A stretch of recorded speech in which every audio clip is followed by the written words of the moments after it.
Me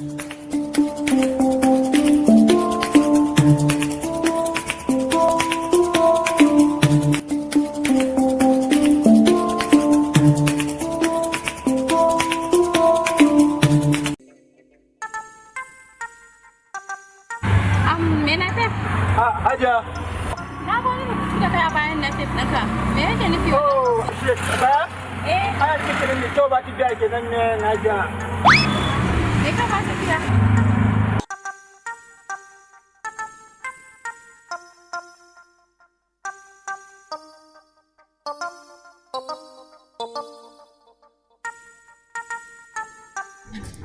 Hajiya.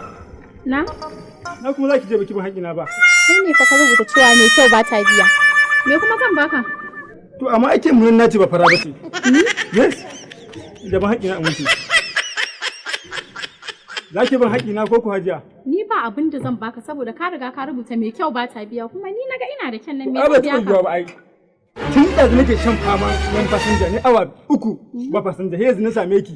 Na ɗauko ki kowa ya zo wucewa. Kowa ya zo zai hauke kina fe. Amma kika ce ma lafiya? Kowa ya zo zai hauke kina fe amma kika ce ma kar kowa na shigo ki cikin dai. To kun ba ki gani ba? Lafiya kai yaro a'a kai ba fara kai dakata me ya faru kai rubuta cewa mai kyau ba ta biya dakata me ya faru ne me ya faru Babu wannan bai ruwa Allah. ina jin ka Tun ɗazu muke zirga-zirga da ita. Ta ce man kawata wannan anguwa muka shigo har cikin layi cikin anguwan nan. Ta so kai yanzu. Ta ce ta bin haƙina. Ta ce wai ba za ta biya ni ba.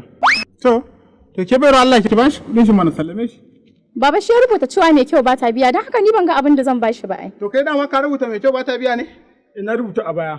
Mai kyau ba ta biya. Kalle ta. Baga ce. Dugli ce. Ga ta munan na da ita. to ni dai wannan lamarin naku dai ban ma san ya zan ce muku ba kai ka rubuta mai kyau ba ta biya ita kuma gashi tana ganin tana da kyau da gora ka bani sai in tantance muku ban san ya zan yin gane wannan kan maruru zo kabida ka gani yanzu na tsufa ba zan iya gane kin yaro ba gadda ma za ka raba mana dan umaru wannan yarinyan ka duba ta gani tana da kyau ke dan duya mu gani kira gilas din mu gani